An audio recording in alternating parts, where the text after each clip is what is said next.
estimándose que solo se pueden recuperar 74.3 millones de barriles de la cantidad detectada, la República Dominicana cuenta con una existencia probable de 543 millones de barriles de petróleo, de acuerdo con el tercer informe sobre las más recientes investigaciones en la búsqueda de hidrocarburos realizadas en el país. Las autoridades han estado explorando en las cuencas de Azua, el Cibao Occidental, Cibao Oriental y Enriquillo. Del petróleo señalado que se estima hay en esa zona, y a pesar de estos hallazgos, la calidad del llamado oro negro aún se desconoce. Las mediciones que se han hecho de la calidad del petróleo es superficial. El petróleo que emana de los pozos que ya existen es una cosa, y el petróleo que emana de cosas que nunca han sido explotadas es otra. En los trabajos que vamos a estar haciendo, vamos a tomar muestras en los yacimientos que no han sido explotados y que tal vez ya no va a tener las alteraciones de la temperatura, la meteorización y el tiempo. Ese tipo de petróleo es el género que sube a la superficie. Gregorio Rosario, su coordinador de la Unidad de Investigación de la Refinería Dominicana de Petróleo, dijo que el levantamiento arrojó que en la cuenca de Azua se encuentran unos 38 millones de barriles originalmente, de los cuales se pueden recuperar 5.7 millones. Y en la del Cibao Occidental hay unos 233 millones de barriles originales, pero solo se podrían recuperar unos 30 millones.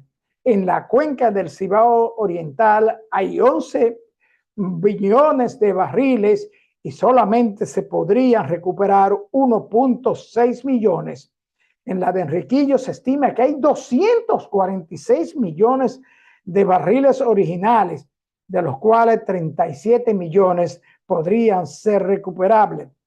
Al ser cuestionado ayer en la semanal, el señor presidente de la República sobre este informe señaló: no puedo afirmar la existencia aprovechable de ese petróleo y si es económicamente posible su explotación para el Estado, por lo que se harán contactos con países del Medio Oriente y otras naciones que tienen empresas dedicadas a ese renglón. Y mencionó el caso de San Pedro de Macorís, de la existencia de petróleo, pero en zona marítima, que la empresa que estaba trabajando al respecto, pues lo abandonó porque los costos son muy altos. En la misma semanal de ayer, lunes, el presidente, a ser cuestionado sobre la reforma constitucional y la posible eliminación del Consejo del Ministerio Público, el mandatario dijo que eso es una mentira, eso es un invento, y que el procurador durará 4 años y no podrá ser militante ni dirigente del partido del poder. También señaló que la reforma a la Constitución es fundamental para mantener la estabilidad económica y política, y que esta reforma pondrá candado a aspiraciones de políticos de perpetuarse en el poder. Y eso, señor presidente, lo apoyamos incondicionalmente. Hay que recordar las rebatiñas y los duelos entre otros partidos y otros políticos en el momento en que estuvieron en el poder, y el afán era reformar la Constitución con toda la intención de seguir en el poder. El presidente también ayer en la semanal señaló que la reforma policial, los maestros y médicos son parte de sus compromisos, y sobre todo en el caso de los médicos, fortaleciendo la atención primaria. al ser preguntado sobre el asunto de los aliados y las personas y dirigentes y partidos políticos que brindaron apoyo en las elecciones del pasado mayo, y al ser preguntado sobre cómo se haría para dar puestos de trabajo a estas personas, el señor presidente contestó: no me he comprometido con nadie sobre eso y sobre empleos y participación en el nuevo gobierno. ¿Está claro? Amigos, la Fundación Institucionalidad y Justicia lamentó la caída del caso Odebrecht y llamó a una mejor instrumentación de los expedientes de parte del Ministerio Público.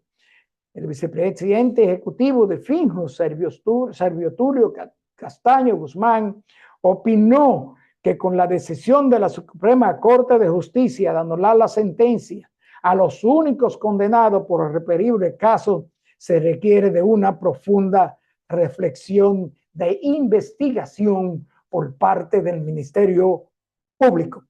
Amigos, hasta aquí nuestro comentario de hoy y les invitamos a que nos acompañen a nuestra consulta, donde estaremos hablando con la doctora Leiden Suárez Fuster, cardióloga, electrofisióloga, intervencionista. Acompáñenos a nuestra consulta central.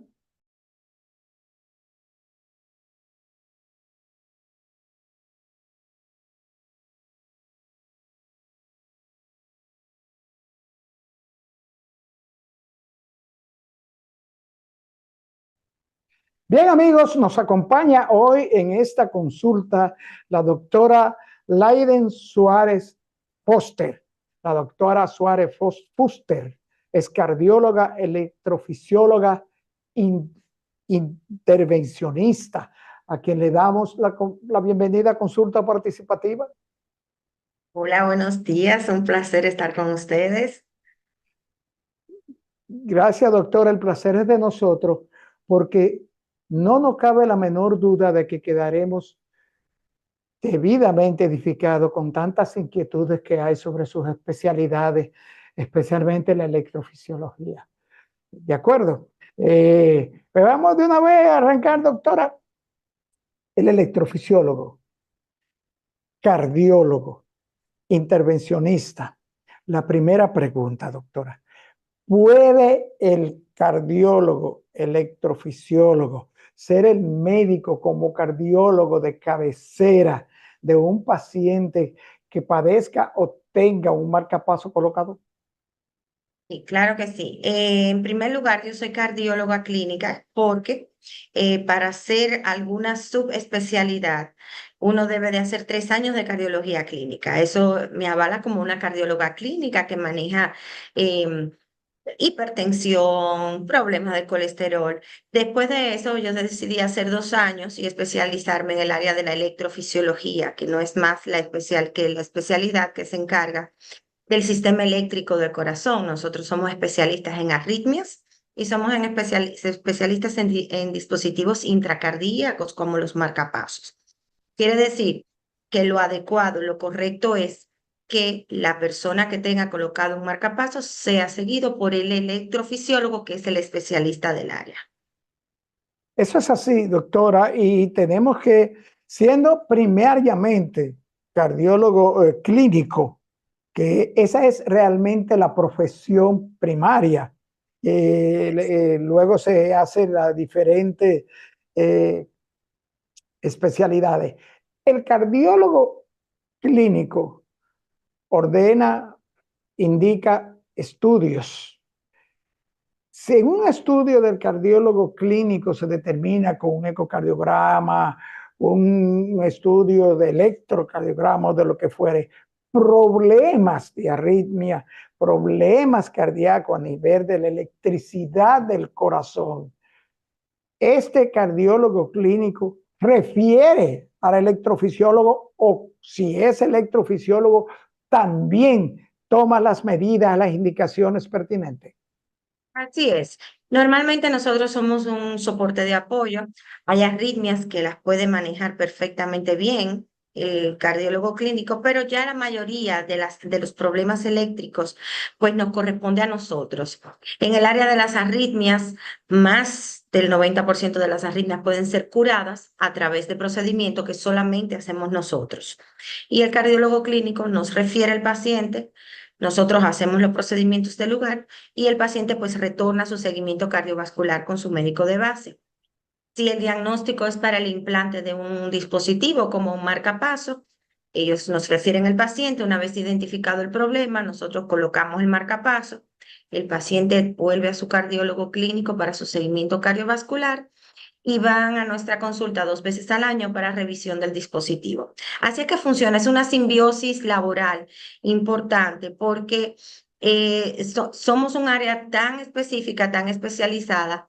Muchas veces yo tengo colegas que me dicen, mira, tengo esta situación, ya he utilizado las herramientas que tengo, te voy a mandar el paciente. Entonces, como uno ha pasado 2 años en esto, pues realmente uno puede aportar un poquito más de apoyo y así es que se trabaja. Se trabaja en equipo, en conjunto. Nadie es mejor que nadie, sino que es una simbiosis laboral para que el paciente al fin y al cabo sea el beneficiado.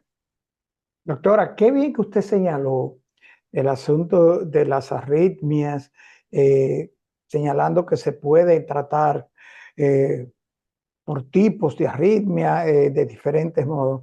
Estos trastornos de ritmo cardíaco, las arritmias, tienen una clasificación, unos tipos de arritmia que pudieran tratarse sin tener que recurrir a la colocación de marcapasos, etcétera. Ok, vamos a ver.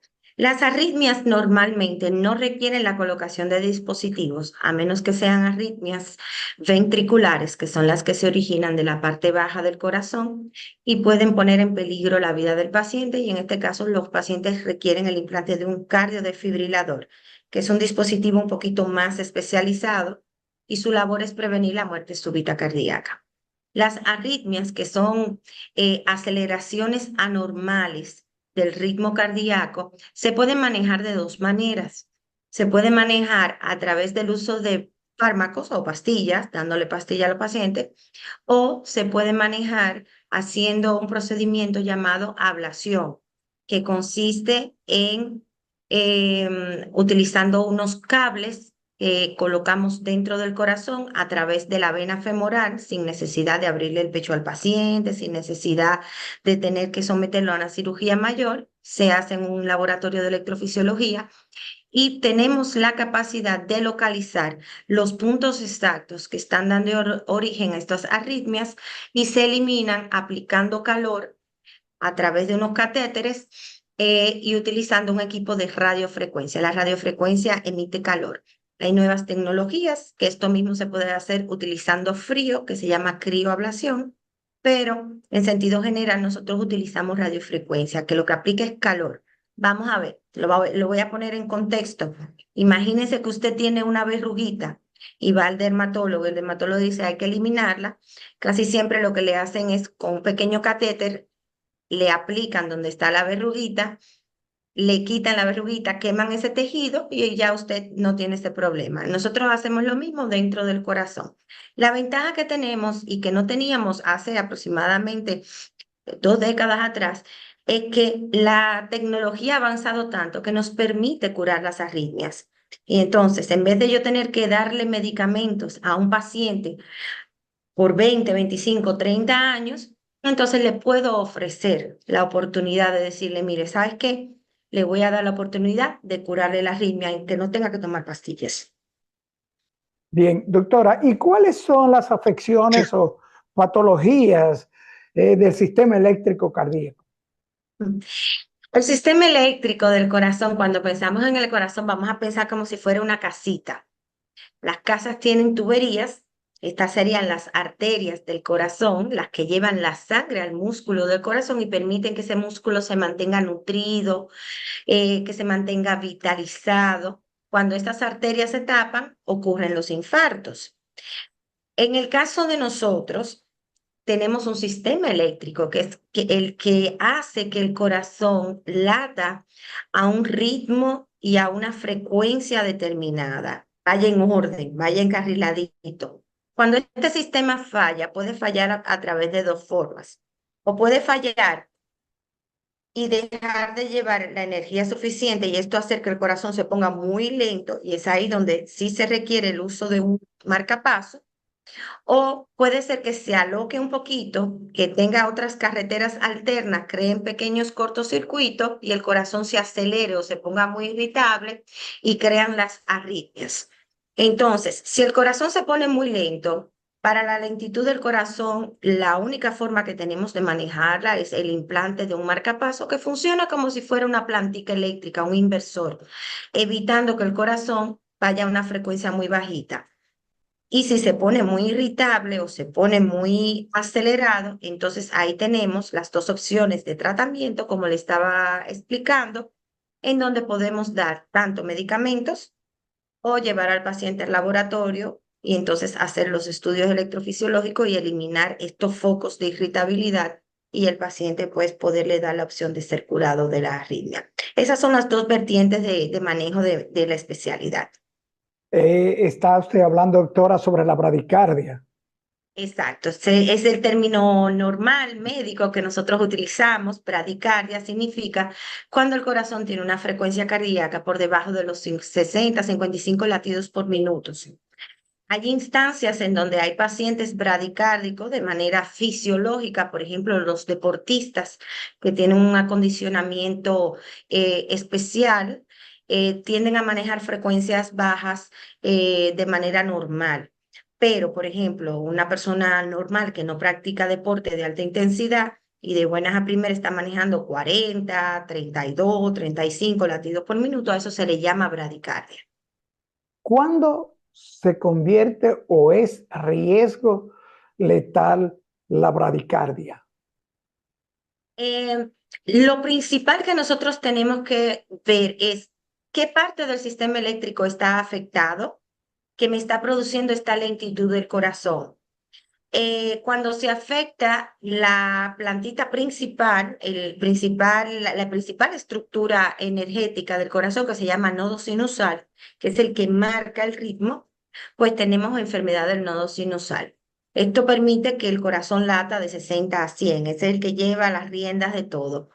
Si esto falla, tenemos otras plantitas emergentes, pero a medida que se van activando, el corazón va latiendo menos porque es como una emergencia, como la llanta de repuesto. Usted la puede rodar, pero no rueda tanto.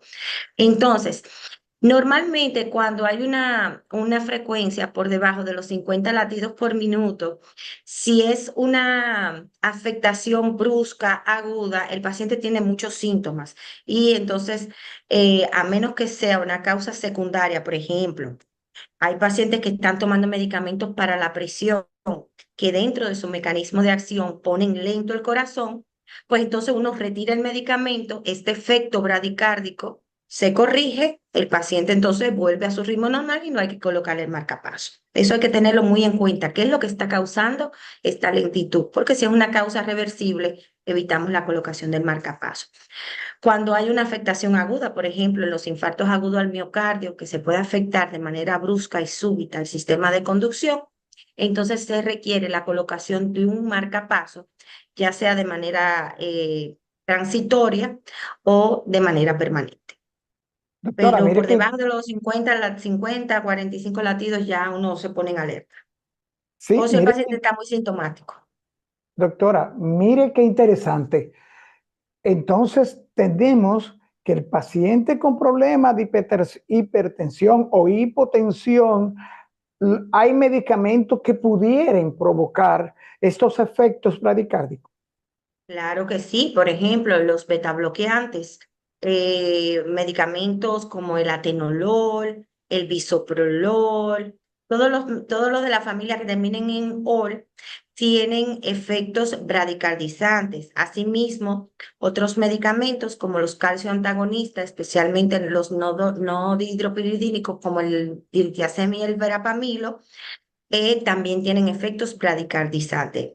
Los antiarrítmicos que a veces se prescriben de manera alegremente y el paciente entonces llega mareado, cayéndose, un electro con 40 de frecuencia cardíaca. Entonces, es importante y sumamente importante, y es ahí donde entra la pesquisa, no solamente del cardiólogo, sino de cualquier médico de atención que esté frente a un paciente con bradicardia. Número uno, ¿qué usted bebe? Y si no lo tiene, mandarlo a buscar, porque muchas veces son causas reversibles. Otras causas no farmacológicas, los trastornos de la tiroides. Los pacientes con tiroides baja, con hipotiroidismo, también pueden presentar bradicardia, importante. Pacientes, por ejemplo, en condiciones metabólicas con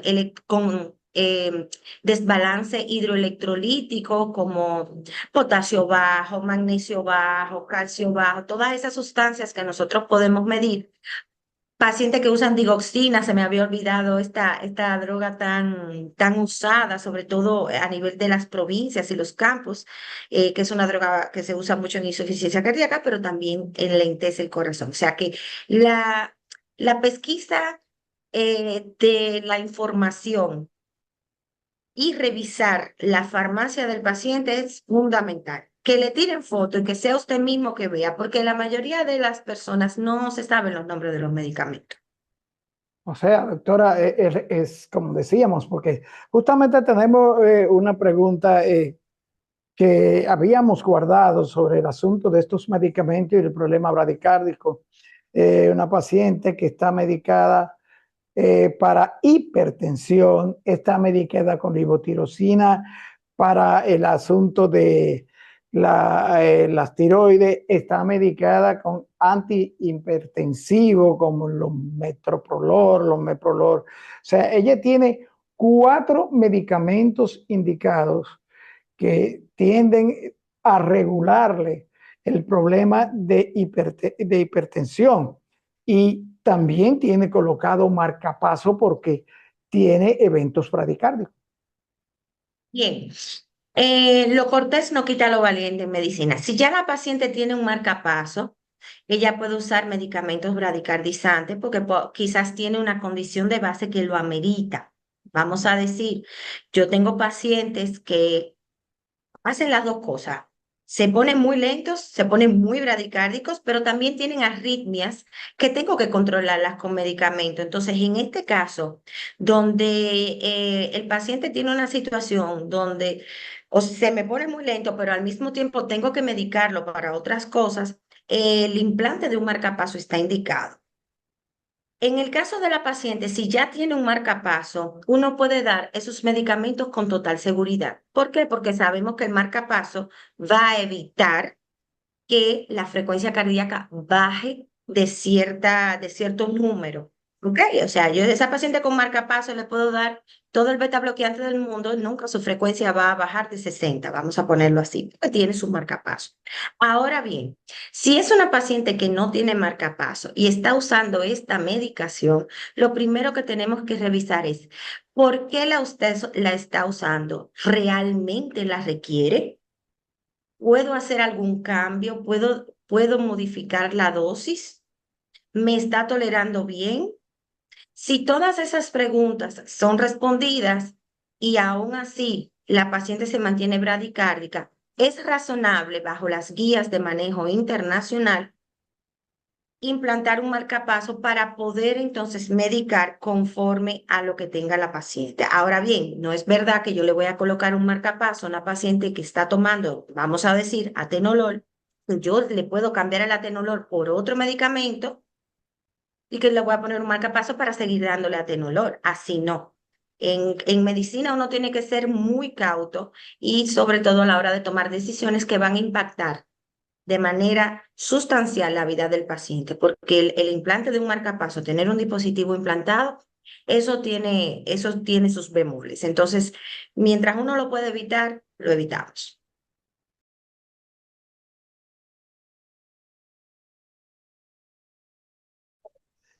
Doctora, en estos casos de la bradicardia baja, 40, 49, 50, pero el ritmo cardíaco 142, 140, de buena a primera baja 108. ¿Qué sucede ahí? Bueno, hay pacientes que como República Dominicana lo tienen todo. Pueden hacer arritmias, el corazón se le puede acelerar de manera exagerada en algunas ocasiones, pero al mismo tiempo o son muy sensibles a las medicaciones utilizadas para el control de esa taquicardia o ya vienen con un defecto del sistema de conducción que puede ser intermitente, es decir, usted puede tener bradicardias de manera intermitente y ser muy sensible a la medicación. Y era lo que le explicaba, en estos casos, cuando tenemos que medicar porque el corazón va muy rápido, pero al mismo tiempo la paciente tiene una condición que por momentos se pone muy lento el corazón, el implante de un marcapaso es necesario para poder manejar la arritmia con toda seguridad. Doctora, y en el caso de la extrasístole. Ok, las extrasístoles son latidos que salen a destiempo. Son pequeños brincos que da el corazón y estos latidos pueden salir ya sea de la parte alta del corazón llamada aurícula o de la parte baja del corazón llamado ventrículo. Las extrasístoles no tienen, vamos a decir, ningún peligro en sentido general. Suelen ser molestosas en algunos pacientes, pero en la mayoría de los casos no son peligrosas. Cuando el paciente tiene muchas extrasístoles, entonces lo primero que uno tiene que descartar es, ¿hay algún daño estructural a nivel cardíaco? Es decir, el paciente tiene un problema de una válvula o el paciente ha hecho un infarto y esa área me ha quedado fibrosada y se me ha convertido en un foco activo de arritmias o el paciente me está usando alguna medicación que me provoca la presencia de extrasístole. Y una vez evaluado, pues entonces lo que hacemos es, si el paciente tiene un corazón estructuralmente normal, no hay nada, no pasa nada, y estas son extrasístoles esporádicas, pues uno normalmente no hace nada si el paciente está asintomático. Si el paciente presenta alguna sintomatología, pues medica conforme a esto y se le da vigilancia. Cuando hay una gran cantidad de estos latidos anormales, uno prefiere eliminarlos con ablación porque con el tiempo puede ser que el corazón, un corazón que esté normal, por la presencia de estos latidos anormales todo el tiempo, pues me ponga el corazón grande y débil y entonces ahí ya tenemos un problema. Oiga, tengo 12 años con un marcapaso colocado. Según los chequeos de mi electrofisiólogo, nunca el marcapaso ha tenido que, dice el amigo televidente, que entrar. Y me ha recomendado mi electrofisiólogo un procedimiento de ablación.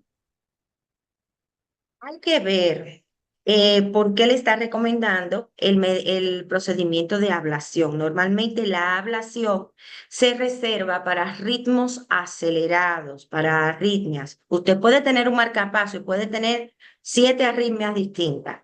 Recuerde que el marcapaso solamente se utiliza para evitar que el corazón se ponga lento. Si el corazón se pone rápido, el marcapaso ahí no va a tener ningún tipo de función.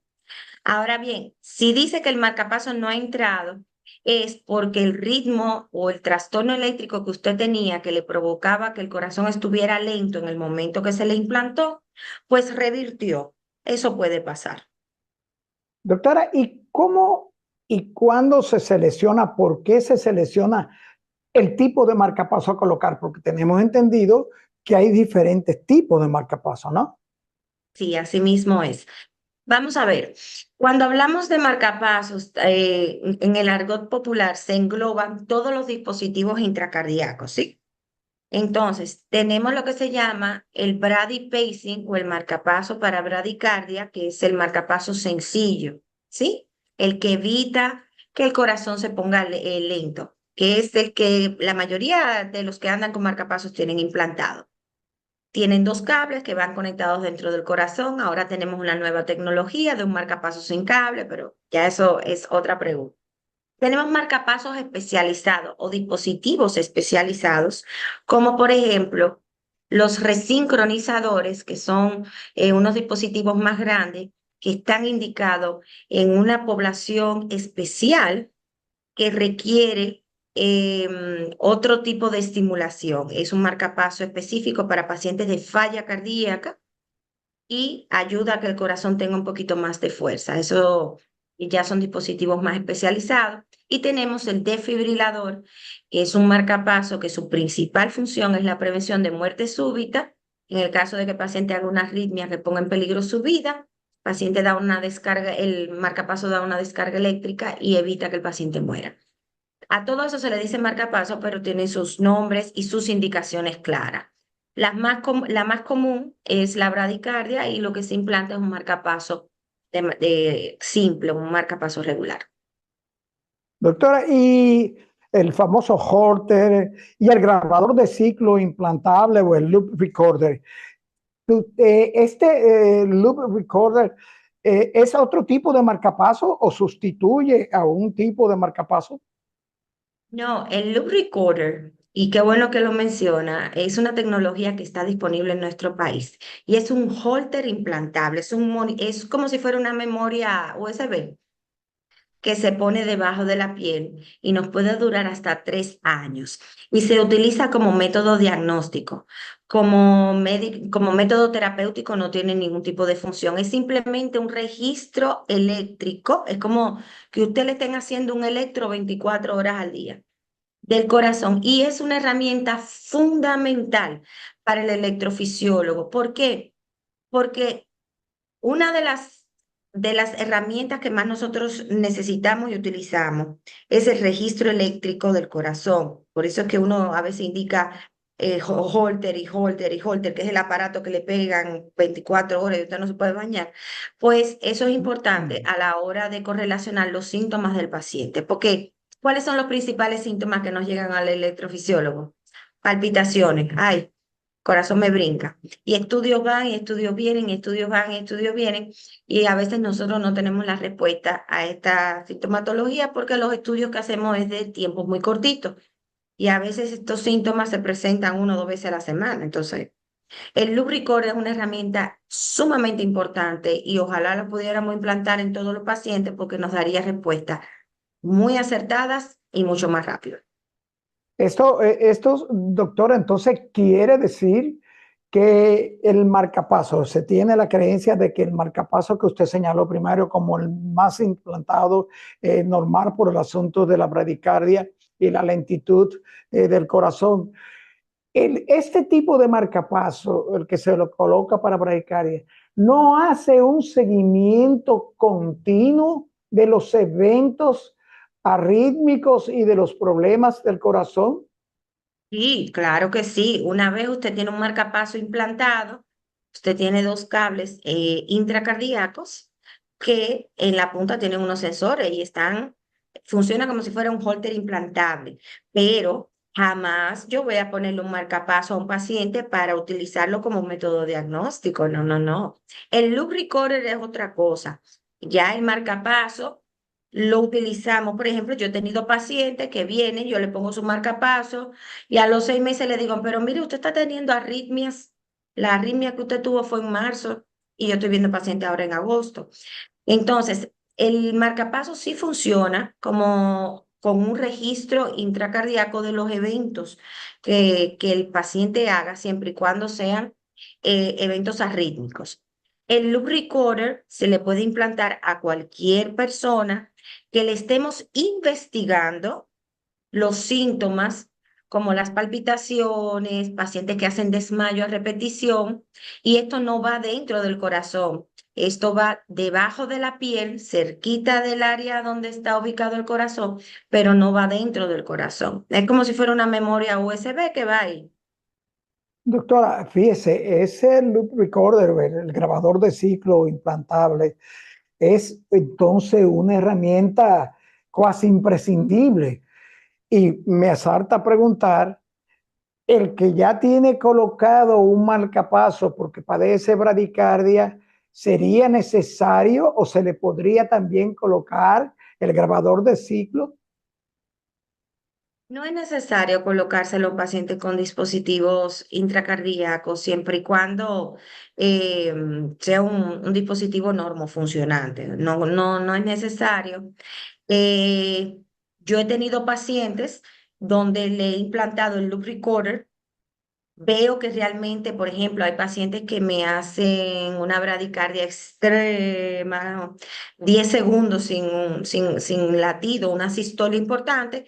Voy corriendo, le implanto el marcapaso y les traigo el loop recorder porque ya no tiene ningún tipo de función. El marcapaso entonces ahora se va a encargar de detectar cualquier cosa. El loop recorder, vuelvo y repito, es un holter implantable, no tiene ningún tipo de terapia ni ningún tipo de función a nivel del ritmo cardíaco. Lo único que me va a dar es un diagnóstico, es lo único, ¿sí? Ya cuando nosotros queremos terapéutica por dispositivo, tenemos que implantar el dispositivo que lleva el paciente.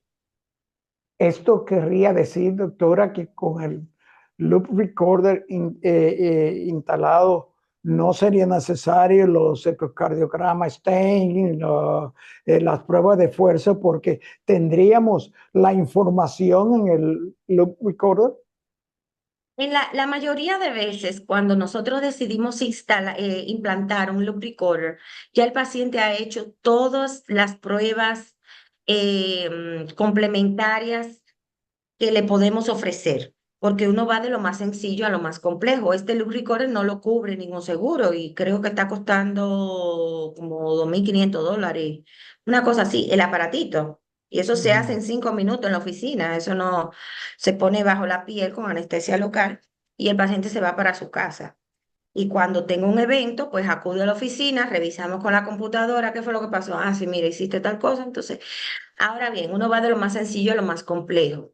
Y la evaluación de un paciente en el servicio de electrofisiología siempre va a ir de lo más sencillo a lo más complejo, iniciando con un electrocardiograma de 12 derivaciones, prueba de esfuerzo, holter tradicional, todo ese tipo de cosas. Si yo no obtengo ningún tipo de información, pues se le ofrece al paciente, le digo, mira, tengo 4 meses haciéndote holter toda la semana, no encuentro nada porque cuando te pongo el holter no tiene síntomas, vámonos con un monitor de larga duración. Te instalo eso ahí. Usted se va y vuelve a la oficina única y exclusivamente cuando haya hecho algún tipo de evento para entonces yo interrogar ese dispositivo y saber qué fue lo que pasó y entonces saber si los síntomas que usted refiere tiene que ver con el ritmo cardíaco. Doctora, pudiera ser el electrofisiólogo, el cardiólogo, por los estudios, pudiera ser por esto del loop recorder o cualquier tipo de ecocardiograma que se le practique o por cualquier evento que muestre y padezca el paciente, pudiera ser. Se determina que necesita un marcapaso por el problema bradicárdico. ¿Cuándo pudiera suceder que el electrofisiólogo y el cardiólogo determinen que este marcapaso ya se puede retirar? Normalmente es muy raro que uno retire o haga una extracción del dispositivo intracardíaco. Los problemas eléctricos cuando tienen que ver con bradicardia, todavía no le tenemos solución, solamente el marcapaso. Ah, vamos a ver, Dios no lo quiera, usted requiere un marcapaso. Yo le pongo un marcapaso y ese marcapaso tiene una batería que tiene una duración de 8 a 11 años, dependiendo del uso que su corazón le dé al marcapaso. Cuando llega el momento, se le está agotando la batería o se le agotó la batería, entonces lo que hacemos es simplemente cambiamos esa batería, ponemos otra batería, conectamos los cables y tiene 8 a 11 años más. Y así sucesivamente. ¿Cuándo yo tengo que extraer un dispositivo? Bueno, en primer lugar, cuando es un paciente joven que se le implantó un marcapaso por algún tipo de situación y estoy absolutamente seguro que este paciente jamás ni nunca me va a usar el dispositivo, entonces yo planteo la extracción. La extracción es algo muy complejo, con muchos riesgos y uno tiene que ser muy, muy, muy cuidadoso a la hora de extraerlo. Número dos, cuando hay infecciones, ahí sí es obligatorio extraer el dispositivo, porque cualquier infección, tanto a nivel externo como a nivel de los cables intracardíacos, pone en riesgo la vida del paciente. Ahí sí hay que extraer el sistema entero, los cables y el generador. O cuando simplemente el paciente no quiere tener puesto el dispositivo. Hay que traerlo. Doctora, el loop recorder que nos ha llamado muchísimo la atención, tendría que ver y registraría cualquier tipo de problema cerebral, derrame cerebral que tenga que ver y que provoquen el paro cardíaco o viceversa. No, el dispositivo solamente me va a registrar alteraciones del ritmo cardíaco. Ahora bien, hay arritmias como la fibrilación auricular, que es la principal causa de accidentes cerebrovasculares, y eso sí lo puede detectar el loop recorder. Si yo tengo un paciente que tiene un loop recorder implantado, hace un stroke, hace un ACV, reviso y en ese momento yo digo, ah, pero mira, me hizo una fibrilación auricular, entonces yo sí puedo correlacionar que ese evento cerebral sí fue causa de un trastorno del ritmo cardíaco. Normalmente los eventos vasculares cerebrales que tienen origen cardioembólico se deben a fibrilación auricular, que es la arritmia más frecuente que nosotros vemos. Doctora, finalmente, porque ya no están haciendo señas, el tiempo es implacable. Doctora, finalmente, letalidad en pacientes que con dispositivos instalados, es decir, letalidad con un paciente que tiene marcapasos instalados por padecimiento de bradicardia. ¿Hay algunas estadísticas sobre esto? El paciente se muera por implante de un dispositivo, es decir, se muera durante el implante de un dispositivo, menos de un 1%. Hay complicaciones inherentes al procedimiento que van de un 1 a 3%, pero la mortalidad por implante del dispositivo es sumamente baja, para no decir nula. Ahora bien, si usted lo requiere y no se le implanta, entonces ahí la mortalidad sí aumenta. ¿De acuerdo? Pero inherente al dispositivo, muy baja. Si hay infección, sí, la mortalidad es casi de un 50%. Si hay infección por el dispositivo, pero porque usted requiere un marcapaso y se le implante y usted se muera porque se le implantó el dispositivo, es muy raro. Ahí habría que buscar otras causas y ver las condiciones en que nos llegue el paciente a nosotros para esto. Doctora, excelente. No queremos despedirla sin que usted le diga a los amigos de Consulta Participativa dónde contactar a esta electrofisióloga tan profundamente preparada sobre todo lo que tiene que ver con los dispositivos cardíacos. Con muchísimo gusto. Yo estoy en el edificio de Medical Net B en el área de Piantini. Ahí trabajo en el grupo de medicina cardiovascular asociada, un grupo de médicos especialistas de todas las áreas maravilloso. A los teléfonos 809-566-8000 y en las redes me pueden encontrar en Instagram y en X como DRA, o sea, doctora DRA.Leiden Suárez Fuster. Y ahí con muchísimo gusto tienen información, tienen puntos de contacto y la verdad que para mí es un placer siempre compartir plataformas donde yo pueda aportar un poquito más a las preguntas de la población en general. Gracias, doctora. Muchísimas gracias por concedernos esta consulta que de seguro y puede usted estar totalmente segura de que nos ha dejado debidamente edificado. Gracias, doctora. A ustedes. Bien, amigos, después de esta consulta con la doctora Leiden Suárez Fuster, solo nos resta dar las gracias por acompañarnos en esta consulta donde hemos sido edificados sobre todo lo que tiene que ver con los dispositivos, marcapasos y la bradicardia. Amigos, por favor, acompáñennos a nuestra próxima consulta.